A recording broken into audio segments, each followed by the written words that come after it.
बिस्मिल्लाहिर्रहमानिर्रहीम। अस्सलाम वालेकुम। आज मैं आपको रेस्टोरेंट स्टाइल रायते की रेसिपी दूंगी, जिसे आप चाइनीज़ राइस के साथ भी खा सकते हैं और इसे आप मटर पुलाव के साथ भी खा सकते हैं। यानी आप जो भी पुलाव बना रहे हो उसके साथ ये रायता बहुत ही मज़ा देता है और ये बहुत आसान है और झटपट बन के तैयार हो जाता है। चलें इसको बनाना शुरू करते हैं। इसके लिए मैंने दही लिया है 250 ग्राम यानी 1 पाव। दही को हमें ज़्यादा नहीं फेंटना होगा और ज़्यादा पानी वाला भी दही नहीं होना चाहिए। देखें जिस तरह से ये दही है इस वक्त, इस तरह का दही होना चाहिए, वरना आपका रायता पतला हो जाएगा।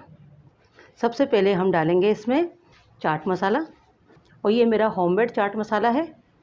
इसकी रेसिपी मेरे चैनल पे मौजूद है, आप वहाँ से देख सकते हैं। ये मैंने हाफ़ टी स्पून लिया है चाट मसाला, और हाफ़ टी स्पून ही लेंगे हम कुटी हुई काली मिर्च। हमें इसका पाउडर बिल्कुल भी नहीं लेना होगा, वरना रायते का कलर ख़राब हो जाता है। और 1 टीस्पून लेंगे हम भुना कुटा ज़ीरा। इसी के साथ हम लेंगे आधा टीस्पून काला नमक, इससे बहुत अच्छा टेस्ट और फ्लेवर आता है।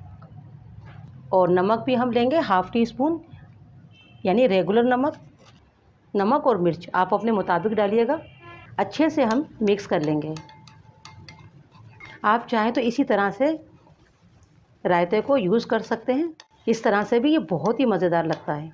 अब इसी के साथ डालेंगे कुछ हम वेजिटेबल। एक मैंने छोटा खीरा लिया है।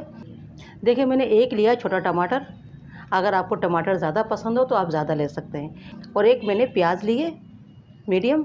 जो सब्ज़ी आपको पसंद ना हो आप उसे हटा सकते हैं। अच्छे से हमें मिक्स कर देना है।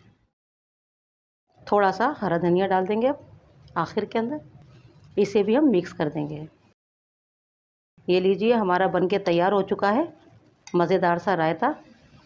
ये सलाद और रायते का एक डिफरेंट कॉम्बो है। आप इस तरह से बनाएं, ना तो आपको अलग से सलाद बनानी पड़ेगी, ना ही अलग से आपको रायता बनाना पड़ेगा। मिनटों में बन जाने वाला यह रायता है। आप बाहर खाने नहीं जाएंगे, बल्कि आप घर में बनाना पसंद करेंगे।